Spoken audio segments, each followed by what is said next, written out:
Maghreb Orient Express, bienvenue à tous. Comment peut-on vivre et aimer quand on sort des clous, qui plus est dans des sociétés patriarcales et conservatrices? Eh bien, contrairement aux idées reçues, tout est possible en Méditerranée. Trois invités avec nous aujourd'hui. Bienvenue à vous, Nina Resber. Merci d'être avec nous. Vous êtes artiste plasticienne. Votre exposition Nous, Nahnu, avec James Webb, est présentée à la galerie Iman Fares à Paris. C'est à voir jusqu'au 14 mars prochain.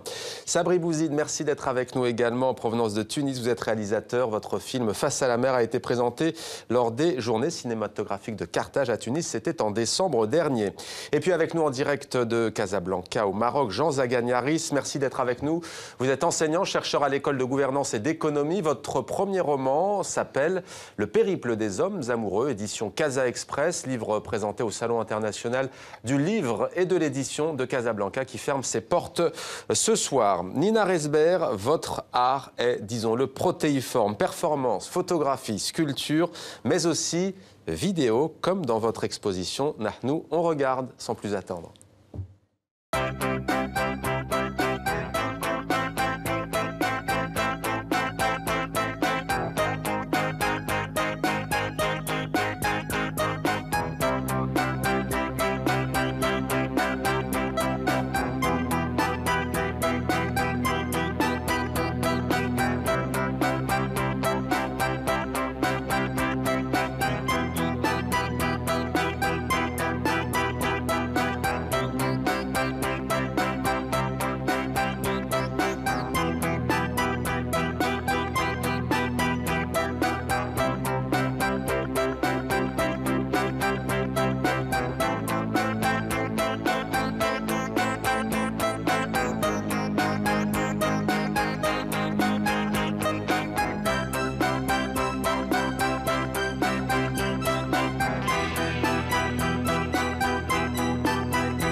Voilà, ça s'appelle Nous, Nahnu en arabe. Alors Nina Resber, je suis allé à la galerie Iman Fares. Alors pour que les téléspectateurs comprennent bien comment se passe l'expérience, on a un écran face à nous avec cette musique, le texte qui défile et un casque dans les oreilles. C'est assez saisissant comme expérience, ça dure 5 minutes il me semble.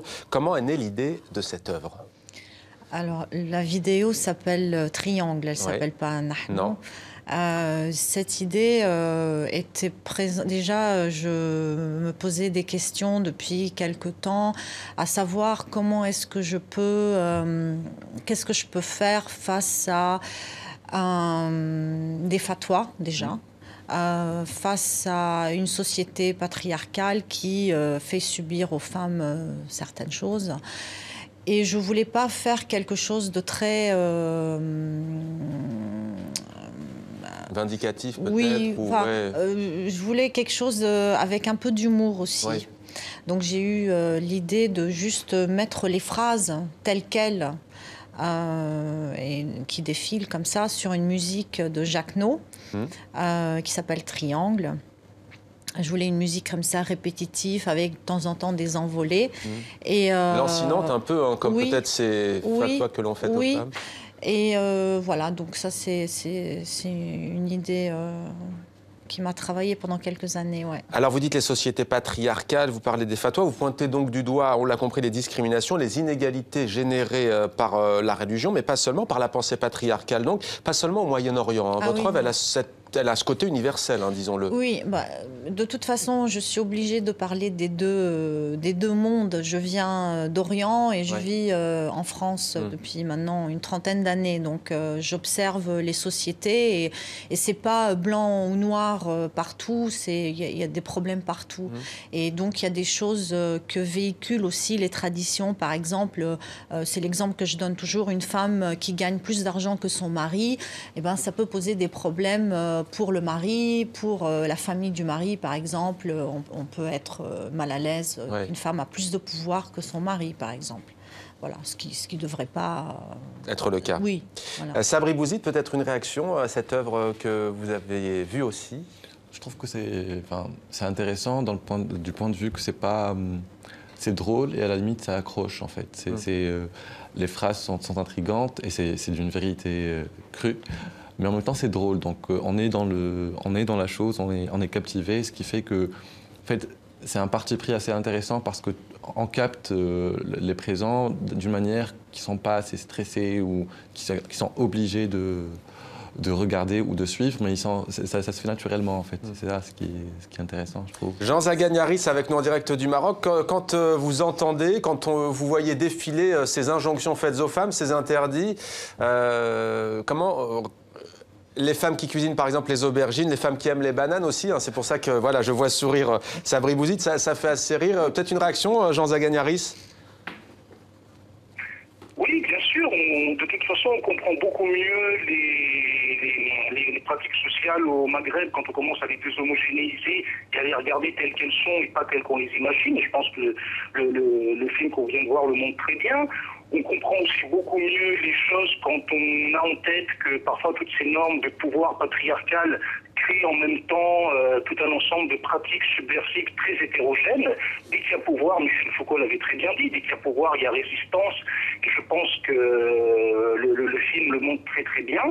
Et on focalise toujours sur on focalise toujours sur une espèce de culturalisme homogénéisant, comme si tous les comportements étaient les mêmes. Non, pas du tout. Je pense qu'il y a tout un ensemble de rapports très très hétérogènes au pouvoir, et ça c'est une bonne chose dans des sociétés patriarcales, je dirais mondialisées. C'est certainement pas en séparant un Orient imaginaire et un Occident imaginaire qu'on comprend le patriarcat, comme l'a dit tout à l'heure d'ailleurs l'intervenante sur le plateau. Nina Esbert, pourquoi triangle au fait? Oui, alors tout ce dont on accuse les femmes, on les stigmatise, etc. Parce que dans ces phrases, il y a des choses vraies, il y a des choses qui ne sont pas vraies. Comme par exemple la fatwa des aubergines. Oui. Ça, c'est une blague qui circulait sur le net. Mais en revanche, il y a des fatwas faites en Arabie Saoudite concernant les femmes qui sont d'une violence ahurissante. Et pour moi, je mets ça en balance avec l'époque noire de l'Europe, qui est l'époque quand les nazis obligeaient évidemment les juifs à mettre l'étoile jaune, mais il n'y avait pas que les juifs, il y avait les triangles, donc les homosexuels, les handicapés, les communistes, les lesbiennes, les tziganes, évidemment, apportaient des étoiles, des triangles, et chaque triangle était d'une couleur différente. Par exemple, de mémoire, les lesbiennes, elles avaient un triangle noir, et les homosexuels hommes, un triangle rose. Et voilà, donc pour moi, c'était mettre une sorte, comme ça, faire un parallèle, cette injustice que les femmes subissent aujourd'hui avec cette époque noire où on stigmatisait les gens. Triangle, symbole de féminité aussi peut-être. Alors évidemment, du coup, c'est aussi le fameux triangle. Voilà. Donc, oui. Le fameux triangle, très bien. Bon, Sabri Bouzid, votre film s'appelle donc Face à la mer. C'est donc l'histoire de Yacine, un jeune artiste peintre qui vit dans la crainte d'assumer son homosexualité. Il a été élevé par sa grande sœur qui a beaucoup de poids sur lui. On va regarder sans plus attendre la bande-annonce.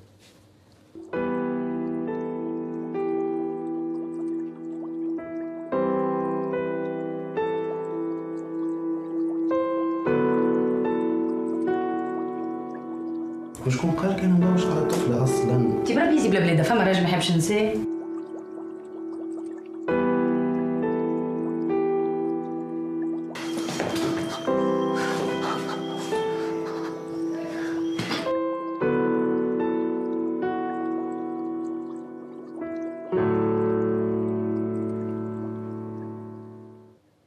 Sabri Bouzid, quelle a été votre source d'inspiration pour votre court-métrage? Bon, c'est mon premier court-métrage, c'est mon premier film. Donc, et ça a été fait au sein d'un concours, le concours franco-allemand à Tunis. Et le thème général, c'était le couple. Et dans ma carrière à moi, je pose toujours la question du tabou, du péché, des minorités. Donc, après, j'avais le choix entre l'homosexualité, le racisme, la différence d'âge. Mais j'ai cherché, pour moi, le couple, ça veut dire amour. Donc, j'ai cherché un amour qui se bat pour résister dans une société arabo-musulmane qui se renforce de jour en jour parce que c'est difficile de perdurer dans le temps. Et donc, l'idée de l'homosexualité a été tout de suite voilà, né. Mais au début, j'avais beaucoup de problèmes parce que comment aborder le sujet, enfin, il y avait beaucoup de questions comme ça, mais parce que le thème de l'homosexualité a été traité en Tunisie pas mal de fois, mais ça n'a jamais été traité au premier degré. Enfin, le thème général n'a jamais été de l'homosexualité. C'était de l'homosexualité à travers quelque chose en dehors d'une société. Là, c'est quoi le premier degré? C'est le coming out ou c'est le rapport au corps? Le film parle d'homosexualité. Le personnage principal est homosexuel. Son problème dans la vie, c'est de vivre avec ça, malgré l'insistance d'une sœur très, très imposante, très enracinée dans la culture tunisienne. Et même si elle est physiquement, elle est très moderne, elle ne parle pas, elle parle en français, elle parle en arabe, donc elle est ouverte, mais voilà, elle est trop imposante dans sa vie. Et voilà, donc c'est le coming out, c'est de vouloir vivre comme il est, malgré le fait qu'il est en société, malgré le fait qu'il est en couple, mais c'est vraiment de revendiquer l'idée qu'il est un homme avant d'être une sexualité. C'était ça qui m'a porté. Jean Zagagnaris, vous qui travaillez notamment sur les questions des minorités sexuelles, vous, Jean Zagagnaris, oui, bon, je vais vous voir regarder votre téléphone portable, je pense que Jean Zagagnaris n'a plus de son avec nous. Peut-être une question, elle sera pour vous, donc Sabri Bouzid. Vous parliez de cette grande sœur qui a élevé donc Yacine, elle est, vous le disiez, moderne. On parlait tout à l'heure avec Nina Resber des sources justement d'oppression de la femme, religion, patriarcat. Là, en l'occurrence, elle n'est pas du tout religieuse. Enfin, elle n'est pas religieuse dans tous les cas. Elle n'a pas. C'est pas ce qu'elle met en avant, si vous voulez. Lorsqu'elle apprend que son petit frère est homosexuel, elle dit mais qu'en dira-t-on, que vont dire les gens, etc. Pourquoi est-ce un tabou encore aujourd'hui dans des sociétés méditerranéennes, même si ça l'est aussi un peu partout dans le monde? Oui, effectivement, ça l'est un peu partout dans le monde, mais on a ce rapport à la religion qui s'impose en fait. Donc on peut vivre comme on veut, on est très européen, on est très ouvert au monde, mais la religion pose problème au jour d'aujourd'hui parce que c'est une limite. C'est une limite à ne pas franchir, on ne peut pas parler au-delà de la religion. C'est une carte qu'on tire en fait. Quand on n'a plus rien à dire, on tire la carte religion. Je crois qu'un des premiers trucs qu'elle lui dit d'ailleurs, c'est « et le prophète ». Oui, et Dieu et le prophète. Il y a un monologue où elle lui dit, elle lui sort tous les clichés, et Dieu et le prophète et le Saint-Coran, parce que voilà, elle n'a plus rien à dire parce que lui, il revendique le fait d'être un homme qui ne change pas, qui n'a jamais changé, qu'il a toujours été comme ça. Et ça ne fait pas de lui un alien, un extraterrestre, et il est comme il est, tout simplement. Donc, il peut d'ailleurs respecter la religion. Oui, il respecte la religion, mais sauf qu'il est... En fait, en Tunisie, il n'y a pas que c'est pas la sexualité qui dérange, c'est la différence, en fait. Donc, si quelque chose qui n'est pas comme... qui ne font pas dans la masse, ça pose problème, parce que ça pose des questions, donc c'est ouvert au dialogue, et tant que c'est ouvert au dialogue, ça pose problème. Nina Resber, par comparaison, peut-être vous avez quitté il y a presque 20 ans maintenant le Liban, mais est-ce que la question des minorités sexuelles se pose encore au Liban ou est-ce que c'est plus ouvert, pourrait-on dire ? Malheureusement, non, c'est pas ouvert. C'est toujours. Enfin, ils subissent beaucoup de pression, d'agressivité, d'insultes, etc. Oui, mais en tout cas au Liban, je peux pas parler des autres pays arabes, mais au Liban, je sais qu'il y a des jeunes qui se rassemblent, qui créent des associations et qui militent. Oui, bien sûr. Pour faire bouger les choses. Oui. Jean Zagagnaris, je disais tout à l'heure que vous travaillez notamment sur ces questions des minorités sexuelles au Maroc. Dans le film de Sabri Bouzid, on voit donc la réaction de sa grande sœur qui fait appel à la religion lorsqu'elle apprend que son petit frère est homosexuel, mais pas seulement, aussi au qu'en dira-t-on. Vous, comment expliquez-vous qu'il y avait une démarche sociologique? Comment expliquez-vous que cela reste encore vraiment la ligne rouge dans les pays méditerranéens? En sachant que la tradition à ce niveau-là est quand même en train d'être réinventée. Je pense qu'il y a quand même... Enfin, si on prend le champ littéraire, moi je travaille beaucoup sur ces questions dans la littérature, comment la littérature marocaine parle de ces questions. On voit que, par exemple, chez des auteurs masculins comme Rachido, Abdallah Taya, il y a aussi Hicham Tahir dans Jabou qui aborde la question, que certaines personnes combinent leur islamité, leur rapport justement à la religion islamique, forcément hétérogène. On comprendrait mieux le rapport qu'on a à l'islam en parlant d'islamité plurielle que voir le musulman de manière homogène et singulière, et qui combine donc leur rapport à la religion avec leur orientation sexuelle qui peut elle-même être très, très ambivalente ou qui peut être justement déterminée en tant que gay. Je pense à des romans ou des romancières aussi marocaines comme Baatra Belsi, Parlez-moi d'amour, qui parle également des lesbiennes, notamment dans Parlez-moi d'amour, elle parle d'une lesbienne qui porte le voile. Je pense qu'il y a dans le champ littéraire peut-être quelque chose de très avant-gardiste qui montre que la tradition est en train d'être réinventée. Alors, ne faites pas dire ce que j'ai pas dit. Dans la société actuelle, il y a beaucoup, enfin, les personnes gays et lesbiennes sont à la périphérie de la société. Effectivement, elles sont très silencieuses. On les a très peu vues, même, on les a vues dans la périphérie du printemps arabe. Pas de manière centrale, on les a vues dans la périphérie. Mais il y a quand même quelque chose, à mon sens, et de ce point de vue-là, les productions artistiques sont des très bons indicateurs. Il y a peut-être quelque chose qui est en train, je dirais, de se transformer, de se métamorphoser, d'être réinventé, en y allant bien sûr tout doucement. Il y a une thèse là-dessus, il y a le travail de Ludovic Mohamed Zahed notamment qui travaille là-dessus et qui montre justement des associations LGBT dans le monde arabe. Des associations LGBT dans le monde arabe qu'il faut peut-être arrêter de voir avec le côté impérialisme gay qui n'est certainement pas les militants tunisiens, algériens, marocains ou les personnes justement gays ou lesbiennes du Maghreb. Alors Jean Zaganiaris, vous avez cité de nombreux auteurs, vous faites partie désormais de ces auteurs puisque vous venez de signer votre premier roman, ça s'appelle Le périple des hommes amoureux. Alors c'est l'histoire de trois jeunes, hein, Yanis, Jean qui est français, Yanis qui est marocain, Jean qui est français et puis Ioannis qui est grec. Alors donc trois pays, hein, France, Grèce et puis le Maroc. Trois époques aussi, il y a l'après 20 février au Maroc, il y a la crise économique en Grèce et il y a la montée du Front National en France dans les années 90. En quoi ces trois jeunes Jean Zaganiaris ont-ils pratiquement un destin commun, le même destin? Tout d'abord, ils cherchent tous les trois l'amour dans une société où on n'a plus grand-chose à se rattacher, crise économique, une précarité.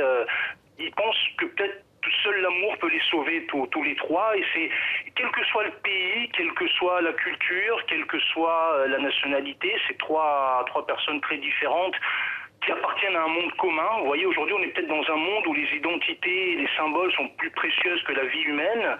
Eh bien, ces trois personnages découvrent qu'ils seraient rien sans la femme qu'ils aiment. Et c'est aussi une déclaration d'amour voilà, aux personnes qui peuvent nous être chères. C'est une déclaration d'amour aussi à la littérature marocaine ou internationale, puisqu'il y a beaucoup de références à la littérature et des clins d'œil implicites ou explicites aux auteurs. Et puis c'était une envie, voilà, en tant que sociologue de la littérature, de passer de l'autre côté, et puis à un moment aussi de comprendre, de pratiquer, et de me rallier finalement à mes enquêtés et passer de l'autre côté. Effectivement, hier, avec d'autres écrivains, notamment Sonia Terab et Eman Nassiri, que j'ai vu hier au stand de la Croisée des Chemins, et j'ai pu présenter ça, ou avec des amis du cercle de littérature contemporaine, je pense à Mamoun Larbabi, Maria Guessous et Abdallah Baïda. On a pu se voir au Salon du Livre hier, et voilà, parler littérature, parler de nos travaux. Alors Nina, restez avec nous, on vous retrouve tout à l'heure Jean Zaganiaris. Nina Resber, vous, parfois, vous prêtez volontiers votre corps dans vos œuvres. C'est le cas par exemple dans la performance intitulée « La bonne graine ». On regarde.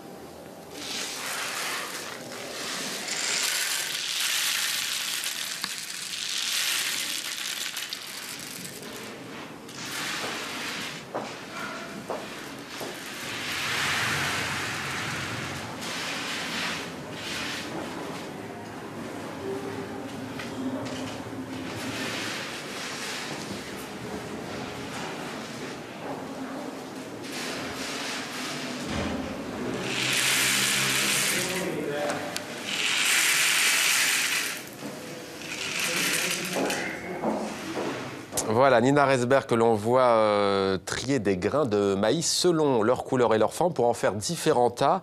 Quelle est la métaphore au juste ? En fait, je ne sais pas si c'est une métaphore, mais en tout cas, j'ai remarqué que partout dans le monde aussi, on essaye de virer les gens qui ne nous ressemblent pas et rester entre nous, quoi, entre soi. Alors, en Europe, on vire les Roms, par exemple, ou même on n'aime pas qu'on soit handicapé, ou on les met de côté, ou les homosexuels, on va les mettre de côté. Au Proche-Orient, les Palestiniens et les Israéliens, les Kurdes et les Arabes. Voilà, on veut être avec les gens qu'on aime, qui nous ressemblent et qui font comme nous. Voilà. Et voilà, j'ai pensé aux graines, parce que quand j'étais toute petite, je triais les graines de lentilles avec ma grand-mère. Ça m'est resté. Et là, je me suis dit, voilà... On a tous un peu fait ça, c'est des bons souvenirs. Voilà, exactement. Et donc, je me suis dit, voilà, le maïs s'y prête bien, parce qu'il y a différentes couleurs dans le maïs. Puis, il y a des graines de maïs qui sont cabossées, pareil. Donc, les gens qui sont moches ou gros ou handicapés, on ne les veut pas, pareil, on les met de côté. La différence sous toutes ses formes. Et c'est très violent en le faisant, parce que je me rendais vraiment compte que c'était tellement malheureusement d'actualité. Et qu'on peut toujours trouver une différence au fond. Et qu'on peut toujours trouver une différence, mais aussi, ce qui est important dans cette performance, c'est que ça se fait dans des bureaux. Aussi, c'est que c'est pas seulement les gens dans la rue qui s'aiment pas. Et pas le peuple, et le peuple le fait, mais c'est les dirigeants, par exemple, ils tracent des lignes. L'Afrique, voilà, par exemple, on coupe l'Afrique comme ça, ou le Moyen-Orient, l'Amérique envahit l'Irak. Enfin, c'est des gens comme ça assis. C'est le fruit de politique aussi, oui, et tranquilles, ils sont derrière leur table et ils décident du sort de l'humanité. Sabri Bouzid, vous y voyez un parallèle peut-être avec le propos de votre film, Oui, surtout par rapport à l'esprit sectaire qu'a le monde aujourd'hui, parce que on a ce besoin de se rassembler avec toute personne qui nous ressemble, et on dénie, et on rejette carrément tout ce qui nous différencie des autres. Par exemple, moi je suis brun, j'aime pas les roux, ou moi je suis brun, j'aime pas les blonds. Et c'est bête en fin de compte, parce qu'on est tous, enfin comme vous le montrez, c'est du maïs en fin de compte. Même si ça a différentes couleurs, ça a différentes formes, mais ça reste du maïs. Et en même temps que vous le faites, je regardais la vidéo, et c'est vrai, c'est vraiment... c'est un esprit sectaire, quoi, carrément. C'est séparer et mettre dans un même, une sorte de moule. Alors, je sais que vous aimez tous les trois la musique électro. Je vous propose de partir dans une place forte désormais d'électro. C'est en Afrique, c'est en Tunisie. Ce sont bien entendu les dunes de Nefta, où la météo est quelque peu capricieuse, mais cela n'a pas empêché notre envoyé spécial Pascal Achard d'aller voir la nouvelle scène tunisienne électro avec Martin Van Den Bosch. Reportage. Le froid et la pluie étaient exceptionnellement de la partie dans le désert tunisien d'Ongjmel. Mais cela n'a pas empêché les festivaliers d'arriver en grand nombre et de faire la fête. Je suis venue pour chercher la liberté de danser, de m'exprimer comme je veux, m'habiller comme je veux, sans personne à me juger. Derrière les platines, des têtes d'affiche, le français Fakir ou l'américaine Derrick May, mais aussi une scène électro locale bien présente. En fait, j'étais vraiment agréablement surprise de découvrir une scène tunisienne super active, super dynamique, où il y a des labels, il y a des artistes, il y a des collectifs, il y a des producteurs, des DJ, des producteurs qui composent et qui s'exportent et qui sortent sur des labels français, étrangers, tunisiens. Voilà, ça s'active énormément. Snady, Ace M, le duo Enfants Malins, tous des enfants du pays, et parmi eux, une femme, la jeune Dina Abdelwahed. Elle appartient à un mouvement de l'underground qui est propre au pays du monde arabe, où c'est en train d'exploser dans tous les sens en ce moment. Elle a la particularité aussi d'intégrer beaucoup de musique traditionnelle qu'elle triture et qu'elle remet à la sauce électronique.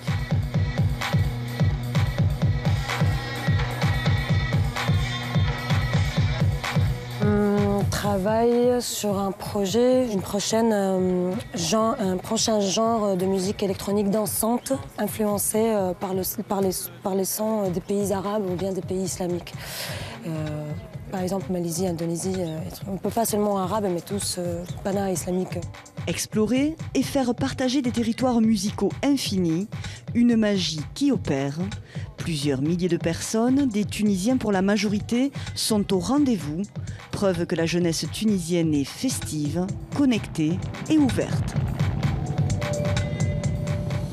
Voilà, connecter des mondes en connexion via Maghreb Orient Express. Merci à vous, Jean Zagagnaris, d'avoir été avec nous en direct de Casablanca, où vous participez donc à ce salon du livre et de l'édition à Casablanca. Merci à vous, Nina Resber. Je rappelle donc votre exposition Nahnu, nous. Et puis merci à vous également. Et bon vent pour ce premier film, Sabri Bouzid. Ça s'appelle donc Face à la mer. Merci à vous d'être fidèle à MOE. On se retrouve dimanche prochain pour un nouveau numéro. D'ici là, retrouvez les temps forts et les coulisses de l'émission. Plus de contenu également sur les réseaux sociaux. À très vite sur TV5 Monde.